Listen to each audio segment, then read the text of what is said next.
City of Stevens Point Historic Preservation, Design Review Commission meeting, recorded March 6, 2019.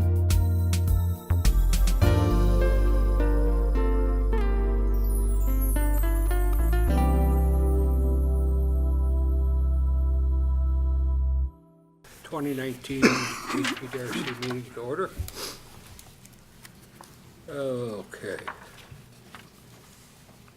Report February 16 and 13 meetings, 2019. Move to accept. Joe, you will vote, so. Yeah. Okay, motion second. All in favor, say aye. I have a question, Oh. Mr. Chairman. Oops. You have a question? I Okay. did not attend the February 13th meeting. However, I did observe it on video. Do you want me to vote on this, or shall I abstain on the February 13th? It's up to you, Bob. I think we can trust Bob to vote on this. Okay, I vote aye then.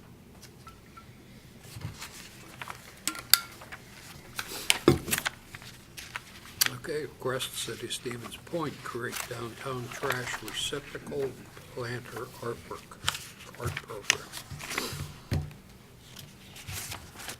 So this was on last month's agenda with some of the conversation taking place and then further information to bring back to the commission.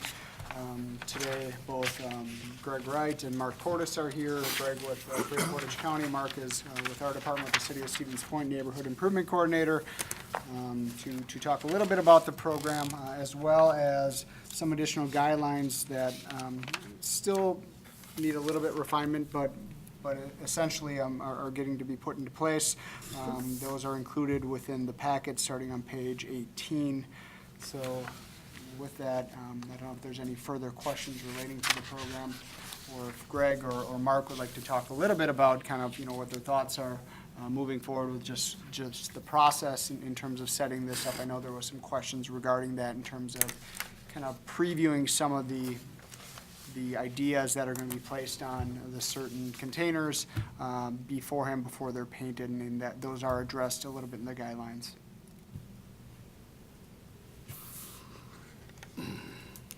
They're gonna have anything, or That's it. you just want to go for If questions? there's questions, or if you'd like them to present, that's.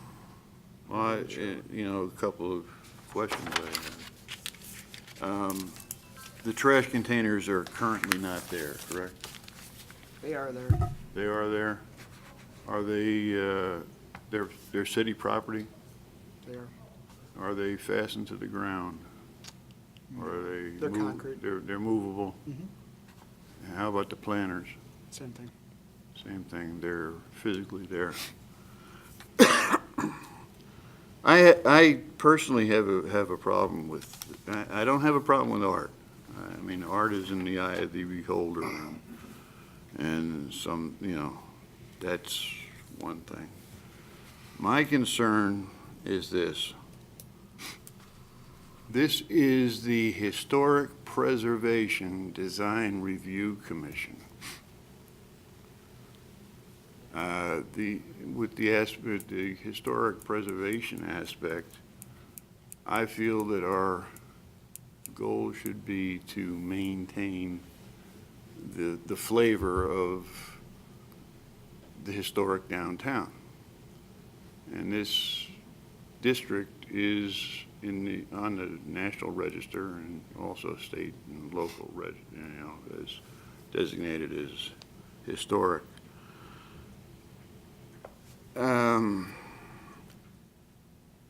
The aspect or the portion of our responsibility regarding design review, if we look in Chapter 22 of the city ordinances, which covers Historic Preservation Design Review Commission, gives us the authority, and the design review guidelines, our mandate and authority extends to the exterior of buildings and structures the removal of buildings and structures and the construction, and new construction within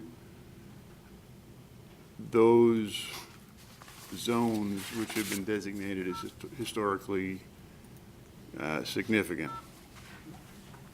The planters and the trash receptacles are not structures. By definition, they're not fastened to the ground. They're not buildings. And our authority, or the authority within the street right-of-way, is the domain of the Public Works Department and the Board of Public Works, not Historic Preservation and Design Review Commission. So we're being asked to approve something which is outside of our authority, number one, potentially changing the flavor of the historic downtown Main Street, Matthias Square area. And concurrently, or not necessarily concurrently, but this evening, the Parks Board is being asked to approve a recommendation and request from the Emerson School Organization, Friends of Emerson Park, I believe they call themselves. That recommendation, Parks Commission, covers an area that is in the Clark Street Historic District. The recommendation is to place this art on the chain link fence, which by definition is a structure. And the recommendation, or what they're planning on doing, is different designs, some of which are plastic bottles, painted plastic bottles stuck in the chain link fence, which, again, it's something that a different committee, or the Parks Board in this case, is being asked to do, or to approve, which is in fact within the domain and the authority of the Historic Preservation Commission. So, granted, people are driving down Main Street at 5 miles an hour, hopefully, if they're observing the speed limit. Clark Street, they're driving through historic district, looking at the artwork on the fence at 25 miles an hour. Public protection, I don't think, has even been asked about the recommendation on that one. So as I said, I have nothing against art, but I think it has its place. And I don't believe that this artwork belongs in the historic district. I think it will distract from what our intent is in maintaining the historic district. That's my bit. Unless there are any questions.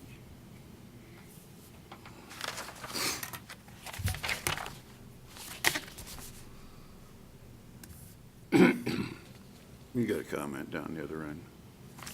I have some questions. Yes.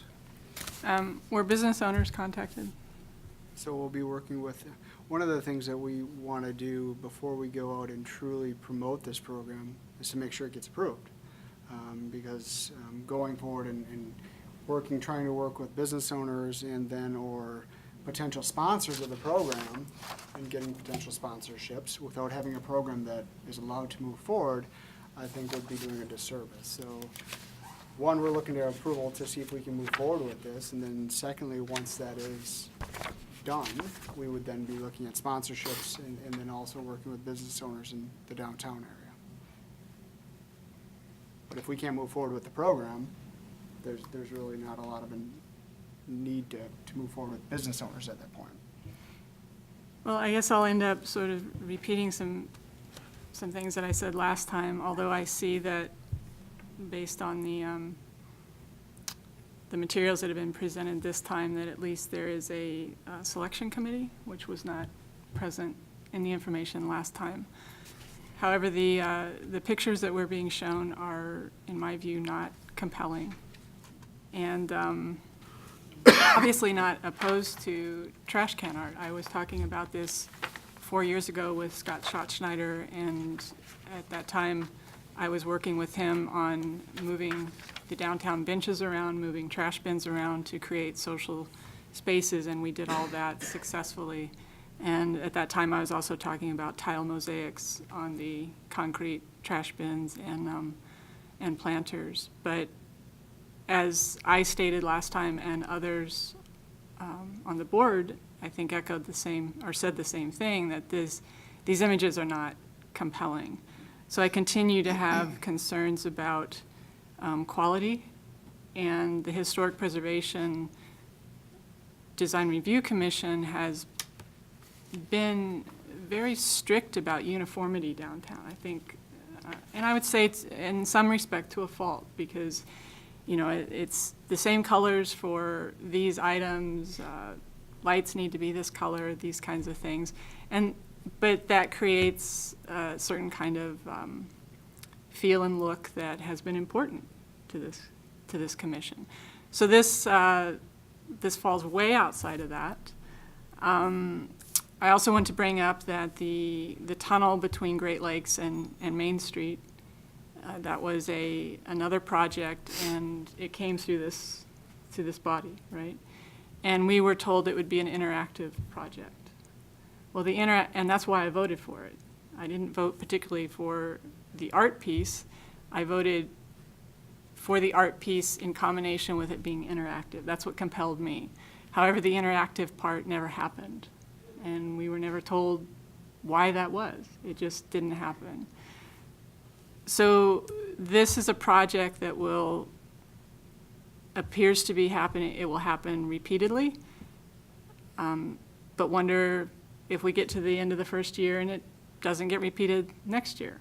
Who's responsible for repainting these? And who's going to cover that cost? And who is the selection committee? And what happens if the work is simply bad?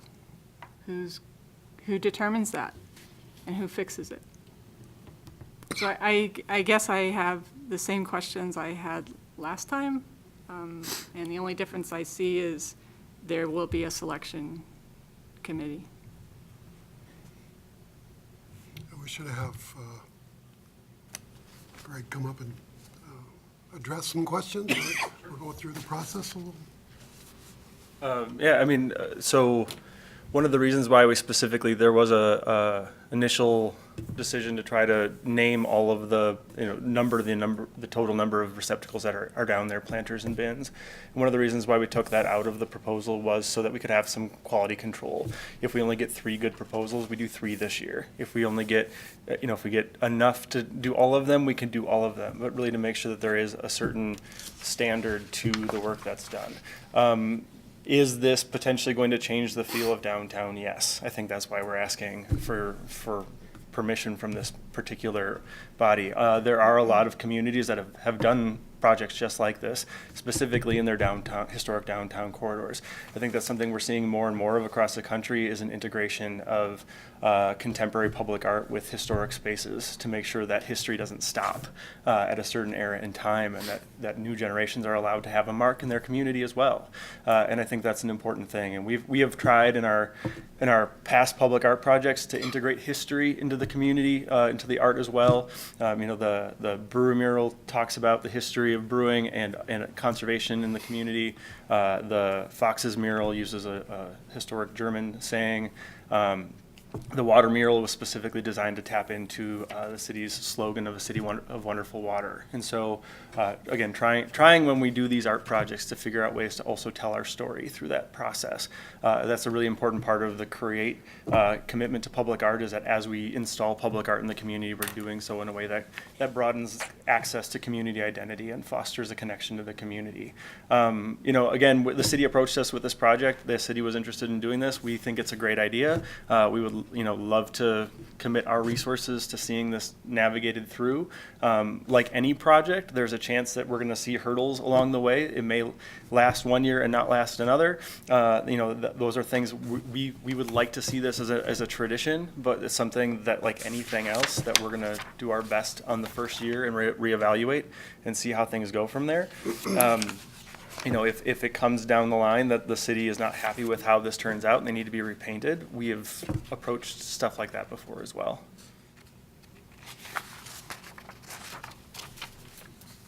You mentioned three murals. The Historic Preservation Design Review Commission approved those, not because of what was being depicted, but because of the fact that our authority extends to the exterior appearance of buildings. And they are on buildings. Also, the supposed interactive design on the through the passageway. They are on buildings. We don't have the authority to grant approval of painting trash cans and planters because they are not structures in the historic district. Just as this commission, I don't believe I was on it, I know I wasn't on it at the time, when the parking on Main Street was changed to diagonal parking. That's throughout the historic district. And you could make an argument possibly that it's affixed, the paint is affixed to the ground. So, really an off-the-wall definition could make the paint on the street a fixture, I guess. But this didn't come before us. The walkway, the street crossing about mid-block and Main Street, which is designated I think the fancy dance crossing or whatever. Crosswalk, yeah. They do pirouettes and so forth and so on. That didn't come before this commission. So I don't, I stated I don't like the idea of multicolored fixtures, be they chartreuse automobiles. I don't really like to, for them to be parked out in front of my house. But, that is something that I don't like. My argument is that we don't have authority over this.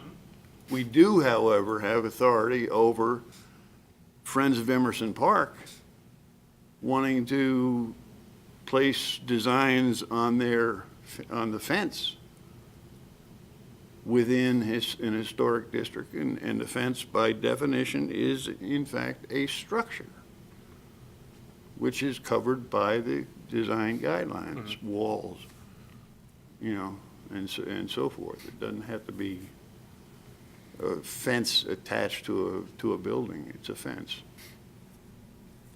So.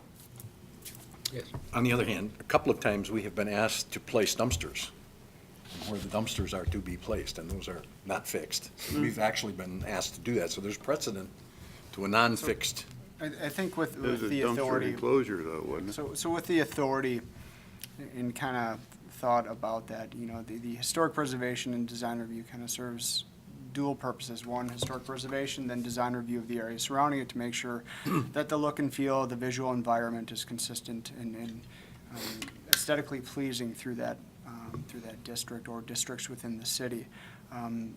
I've heard it mentioned today that this may change the feel or the look within that district.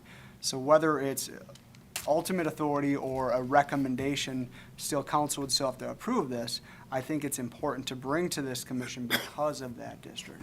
We've heard in the past when, for example, the square was redone and there were utility boxes placed in certain areas that this body wanted to review that, wanted to look at that because it does impact the look and feel of that area. So whether, like I said, whether there's ultimate authority or a recommendation, I think it's important that this body at least consider this proposal and what it will or will not do to the downtown historic district. Furthermore, you know, one of the things that we look at and what some historic preservation commissions don't even touch is paint, because it's easily replaced. You can paint over it. And this is kind of what this is entitled to do or intended to do, is to create kind of a new feel and a new look on certain elements, and that history doesn't just stop at one era. You know, we've done different murals, and this was the same concerns that we heard with the murals before. We did a set of historic murals, and then when the graffiti wall came up, we heard a lot of concerns with that. I think it's turned out very well in that wall, and it's added a visual element that it's an attraction within the downtown. The same thing with the point mural and the water mural between the walkway. And I think this can do the same thing. If it doesn't work and it doesn't proceed next year, it's really a coat of paint to go over it to cover them back up. They're not really historic planters, they're just concrete planters and concrete dumpster enclosures. So I think it's valuable that this commission at least provides a recommendation on this, because it does impact how the downtown looks and feels. Yes. Could we do a, excuse me, could we do a 1 year, give it a try, and then revisit it? Sure. I mean, is that, and if it looks terrible, then okay, goodbye. And If I it think doesn't, I mean, that was the same thing we had with the Fox mural. It was gonna be more of a graffiti wall, and we were just gonna let people go, and do whatever they want. And there was hesitation when that occurred too. You know, if it's a 1 year trial period, then it's a 1 year trial period. And I'll throw in there, I mean, a lot of what we're trying to do is to create positive opportunities for the community to experiment with some of these changes. And we're trying to frequently approach things in a way that allows us to test something out so that if it doesn't work, we can go back and not have any permanent damage to anything. And so, you know, we've talked about that with like the Main Street parklets idea, that the very first version of that we did was a 1-day thing, and now we're working on a possibility of a temporary structure, but that would maybe be there for a season instead of just 1 day. But again, trying to do that in a way that tests things out so that if it does not have the positive impact we're looking for, we can go back and not feel like we've done any permanent damage to anything. I will say, I will repaint them myself if you're unhappy with it. Granted, with help for the cost of paint, because I'm not going to volunteer that for the city myself. But I will, if somebody needs to go out there and repaint them, I will take the time to do it. We've already volunteered to prime them and prep them for the city at no cost. You know, we're taking care of a lot of labor costs for this project because we believe in doing this work, but we want to do this work in partnership with the various entities that keep the city in great condition. And so, again, if there are concerns about this, I would definitely be willing to say, let's try this for a year, let's revisit it, let's see if we're happy with it or not. In worst case scenario, they get a fresh coat of paint and they look nicer. And I think the other thing, you know, to kind of build on what Greg said is, you know, this isn't a permanent solution for every year. I know we had mentioned the mosaic tiles, and I think that'd be fantastic, but I think there's a larger cost in doing that, and that is more permanent in nature, meaning that, you know, all of a sudden if the tiles are broken and they're cracked and everything else, it's much more difficult to repair that and move forward on. And the other thing that this is trying to do is trying to do this on an annual basis to improve that support for the public art in the downtown and to make a fun event where this could be done on an annual basis. I think that would be a really good opportunity to bring people downtown to look at the different types of artwork that we have. I had some concerns similar to Tori last time, and I think your process of kind of doing some screening for me is a big help, and also your comment that you're not looking to necessarily fill them all, you're looking for quality, and in fact, for the artists that get selected, if they're not all filled up, if only a select few are painted, I think that's even more of a accolade for them. So, along with a review in a year, I think I definitely would feel comfortable going ahead with this. Come over here. Tori, you had a question? Yeah, could you just sort of explain the difference in the process of commissioned work versus something like this that is just public, that is a public team project Sure, of non-artists? Yeah, so this would be a competition, which is a different way of approaching this. One of the risks that is higher in that is that you're going to have people who potentially will apply for this who have not painted something before, and I think that is something that it makes it another good reason why to pilot this. We typically, when we put together an application, ask people to give a resume of their experience with doing a project like this, so we have a sense of what that is. I will say there are examples in the community. I think the Paint the Plow project being a good example of that, where it is done in that case in a school setting, that still has a really positive impact, and there's a certain degree of quality control built into that process. It is our intention to reach out right away to art classes in the community, to other artists we know in the community, in hopes of having enough of them engage in this process that we can have that certain caliber of art. But that is something that we are looking for as we go through this process, is to make sure that there is a certain quality. I would also say, and we can easily add something like this into the application process, that if the completed project is not in alignment with the design that was submitted in terms of execution, that create and the city reserve the right to paint over that project right away. That would be an easy thing to add into the language in the document that would make sure that if somebody submits a really great design but cannot execute that, which does happen sometimes, that we have some built-in safeties to make sure that isn't going to sit in the city for a year. And a follow-up to that, how are you going to measure positive impact? I mean, where does that come from? Sure. So, we do a decent amount of following how public art projects that we've posted trend on social media. That's one thing we've been looking at, is if it is actually drawing people downtown and if people are interacting with those spaces. We did a Grab the Glass promotion with the Point Brewery mural, and we worked with the Convention and Visitors Bureau on that. We stay pretty well connected with the Downtown Business Association to get a sense from them if they feel like the investments we're making in the community are working, and if they're drawing new people into the downtown area to spend money.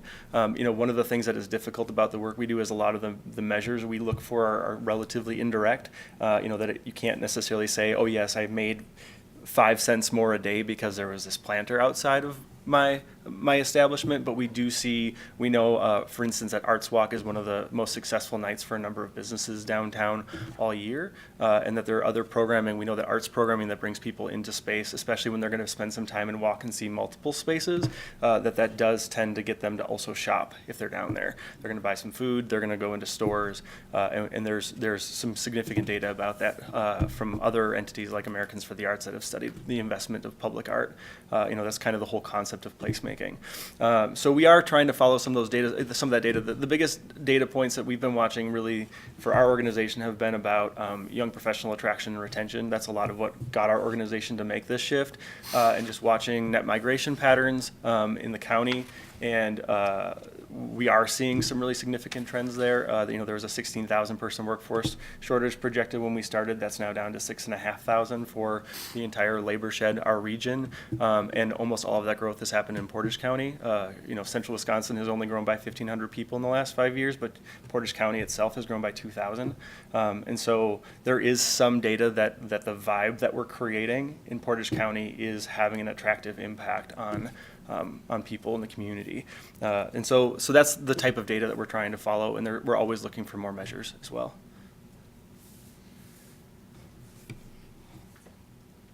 Okay, come on up, please. Yeah. If you could give us your name and Sure, address. thank you. Cindy Nabel, District 3, 1100 Phillips Street. I commend the fact that we're looking at ideas to help draw people down to the downtown, and I also agree wholeheartedly that I think the Historical Society should be included in this. It's an overall base of what the perceptions are for people, and I think that the more purview you have over some of these things by different entities is very important. It's just is. I mean, there's going to be different perspectives, but I think it's really important that we keep some kind of continuity happening in a small area of our downtown. When you look down there, if you look down the street, what do you notice when you're walking? Sometimes all I notice is when people have thrown garbage or that we have stained concrete and gum and broken bottles or items like that. I do notice when there are planters. We only have 7 is what they're saying here, and I think 2 of those are in the back of the library, I think.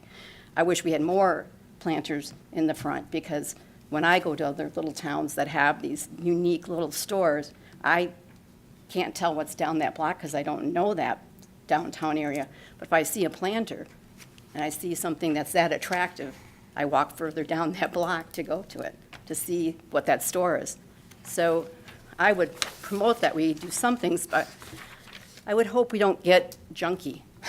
That's a big part of where I've seen you have a small area. It's very easy for too much to be happening to make something just look trashy. And I think if we could keep this to the trash receptacles, and I don't mean to as a pun, but as something that's more fun, and maybe have more of, if we ever can, of the containers, and have those plain with the color coming from plants.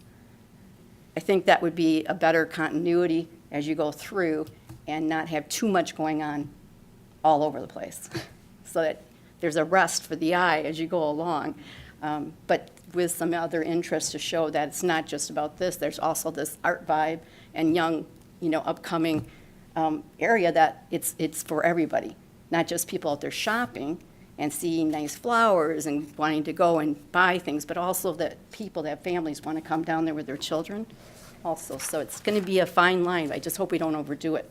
It's important. So thank you very much for your time.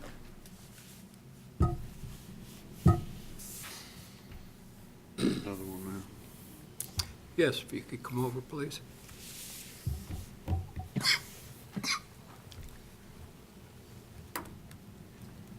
Mary Ann Leszewski, 1209 Wisconsin Street. In reference to the planters, I think they already are presenting a design of art by the flowers that are in the container, and they're very eye-catching. Adding another design to the container creates too much busyness. And I'm reminded of how much paint has such limited durability in our Wisconsin climate. I know we keep saying we can just paint them over. As a landlady for 30 years, I've been dealing with exterior paint for a long time and forever, priming and scraping and peeling and putting. And I don't know if these are intended to just be annually redone, or if they're meant to be, last as long as they can, or if they're a semi-permanent plan. But once they're painted, I don't know what the longevity, certainly with our murals, we're doing a very professional job apparently of preserving them because they're holding up so well. But with these containers, I don't know if they'll have the sealant that we use to help something last through intense heat and severe cold. And to just say that we can just repaint over them, that's another coat of paint that could be potentially peeling and fading and requiring ongoing maintenance. With the murals, we do such an extensive reviewing of professionals before we appoint somebody to do a mural, and I'm just a little, not that we don't want amateur contributions, but I think some of the examples in this handout or in today's packet just does not contribute to the look and the feel of a aesthetic kind of planning that was required for our downtown. And my first gut feeling was, oh my gosh, this just didn't appeal. And I realize I'm more conservative and older, but it does have a quality of amateur and busyness that it doesn't seem to fit into especially for the focal point of our community, which is downtown. I think that really demands a certain standard of design that needs to be respected. Thank you. Yes. I think the comments about the planters is really valid, because the horticulturalists who do those are serious about their work, and a lot of thought goes into that, and a lot of professionalism. So I'm thinking that those need to be taken out. And with respect, again, to the images being presented here, I guess, Greg, maybe you can address this. I'm just wondering why these images were used as representative. Again, I'm not compelled by these at all, and if this is the message being conveyed in terms of what is possible, I have a problem with that.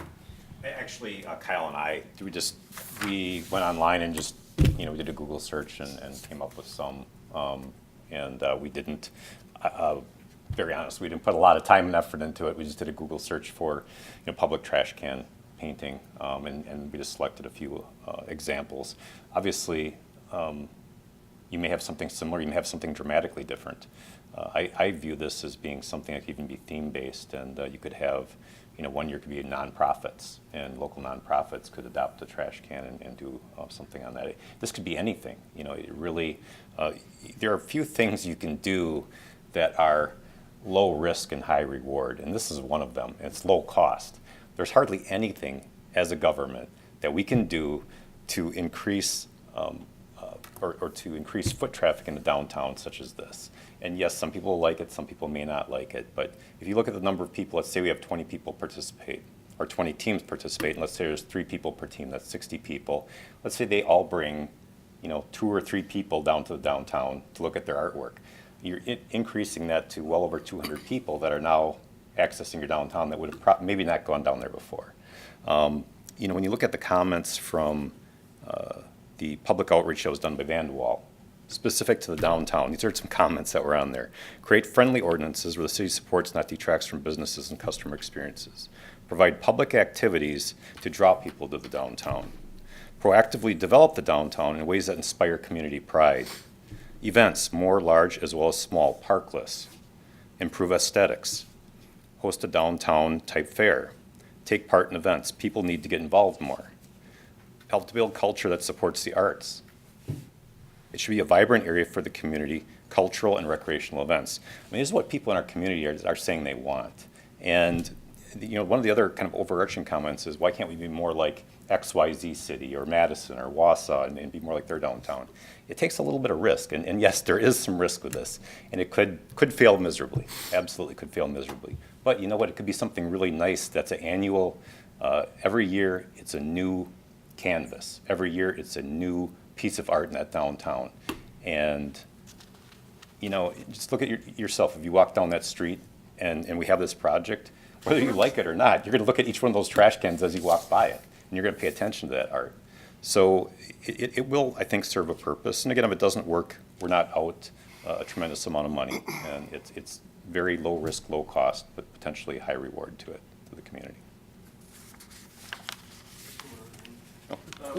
So just one other comment that I think, just to inform this process, the mural that we did last year, the water mural that runs through the downtown plaza, we did actually as a community painting event.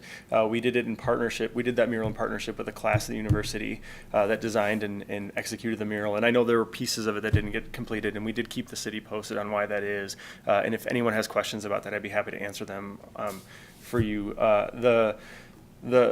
The actual painting process, the UWSP class decided to host a community painting day, and they did paint by number. So they actually wrote numbers all over the wall and did outlines for people. And we had people paint that wall that were 3 years old. We have pictures of these families that came out, and we actually got that mural painted in half a day when we were expecting it to take us 3, because so many people from the community came out to leave their mark on that mural. And that's, I think, one thing that we really took note on, because our process before that had been a very strict vetting process and making sure that we only worked with the highest quality artists to do these murals for us, was that because kids painted the murals, they come downtown and still look at that wall and go, oh, I did that. And granted, they got touched up. Like there are things that, the art class went back through and made sure that it still at the end of the day was a certain caliber of execution. But there really was something to the community engagement piece of having people actually leave their mark on the city. And I do think, that may not work. That's true. That it may end up being that we end up with a caliber of art project that is not what we want in our downtown. And that's a risk we think is worth taking. If it fails miserably, we'll fix it. Go ahead. I see there's a comment in here, it's over time the city would have a permanent art collection. Apparently, the ones that are deemed to be the nicest would be left year after year, so each year you'd have less and less and less to paint. So eventually the program kills itself. That was one thought we had played around with, was that you could, I think there are 27-ish total containers, and that you could have one container that, whatever container one was actually left for a couple of years. I don't think it necessarily has to be permanent, but left for a couple of years so that the highest quality art as deemed by the community gets to stick around for a little while. By the time we rotated through 27 of those, you'd have, they'd need to be touched up. I think after 10 years, you'd want to be touching them up anyway. And so I don't think there would ever be a place where we weren't, we would never run out of receptacles. It was just a thought that would maybe be a way to actually keep what was considered to be the strongest art from the year around for a little while. That's been kind of, I think, the effort of all communities to hide these kinds of things in the past so that they don't disrupt what's going on. And, for dumpsters, we build these fantastic enclosures. Now, they can't be painted. Nobody, they're not owned by the city but, so now we're taking something that was traditionally hidden and bringing it out as a piece of art. Mm-hmm. Is that an appropriate thing to do? It's not my place to say whether or not it's appropriate. It is something that communities all over the country are doing. And I do think, when we talk about data points that are worth noting, one of the things that we really looked at closely when we got that net migration data was where we're attracting people from and where we're losing people to. And we are losing people to bigger, more urban metro areas. We're losing people to Seattle, to Denver, to Minneapolis. We're actually attracting people very rapidly from Madison and Appleton. And I think some of that surprised me at first as well. But when you look at the cities, as I said to somebody when we got that data, if I was to rank the cities that are doing a better job of this than we are, and the cities that aren't, we would fall exactly where we fell. Madison has been really reluctant to get into some of this movement. It has a lot of really strict standards in what you can do in the downtown area. The city has really spread out as a result of that. But you look at Minneapolis spends the most per capita on public art of any state in the country. They've invested in theaters, they've invested in biking and green spaces, and they've seen the fastest growth of any city in the north. And so I think there are important things like that for us to consider, especially when we are facing this challenge of how do we attract the next generation of workers to our community. Stuff like this is really popular with that age group. It is a different approach. One of the public art projects that is really popular right now is painting like odd things that stick out of buildings, right? Like your electrical boxes and pipes and whatever else, and turning them into characters, right? Again, stuff that historically we've tried to hide as much as possible, now people are drawing attention to in these creative and playful ways.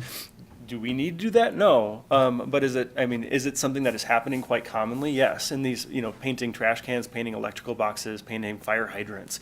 A lot of that has become more popular in a lot of communities. We spend most of the time on this commission looking at the appropriateness of changes or colors or materials on historic buildings. We certainly wouldn't allow anyone to paint part of their building like these. So still having a very difficult time understanding why we would paint these receptacles in a fashion that would draw away from our buildings. Yeah, that's a personal preference thing, and it obviously is built somewhat into the code of the way the Historical Preservation Commission currently operates. And I think one thing I could say back to you is you've allowed 3 buildings to paint stuff like this because we've gotten approval for 3 murals that do have very much this feel. We had to follow certain guidelines in the process of that. We had to be on, we couldn't be on certain types of brick. We had to be in already painted areas. There were things about that process that we have tried to follow as closely as possible to stay within the guidelines. Murals don't have the color and, let's say, the vibe of these. The murals, to us, seem much more appropriate to help explain the history of a community. Yeah, And I'm not sure where the lesson is in here, other than bright colors. Yeah, I guess I would say that there are bright colors and some of what you're talking about in the murals we've done recently that have gotten approved by this commission. Again, and that's this is we've had this conversation before as Create and this entity. I tend to fall more in the school of historic integration than historic preservation. I think you can preserve a community to death, and that history, while important, also needs to make space for new history to be made and for new life to happen. And that I think if you look at the communities that are thriving in the U.S. right now, they are finding ways to integrate really important historic preservation with also contemporary new life. And I think some of the plans that the city has announced recently are moving along in that direction. I think historic preservation is really important. I've spent some time at the Heritage Park volunteering. We did an event last year there as well. We definitely do think the history of our community is really important to celebrate. I guess I also think it is important as well for people who are trying to live contemporary lives to feel like the city enables that. Well, I think I'd like to make a motion because I think we could talk this over more than we need to. And so I'd move that we accept the plan with a couple caveats. One being that for the first year at least, to just focus on trash cans and not planters. I think people's statements about those are very pointed. Number 2, I think your suggestion that you put in there a caveat that if it's totally out of line with what they had presented, that it can be painted out. And 3, again, to review it in a year. Second. Great, yeah. Additional question, comment? Would you include in there too, Joe, that we, or, I don't know, what about Park Commission and, what I That's a separate thing if you want to bring that up. It's a separate item? No, I can't bring it up as an agenda item, that's why I was wondering. Okay, motion a second. All in favor, say aye. Aye. Aye. Opposed? No? All right, thank you. Thank you.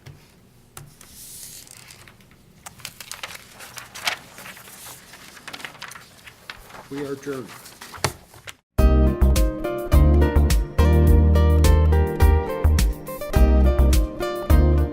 Videos of these meetings are available for viewing on the city's website, stevenspoint.com/videos.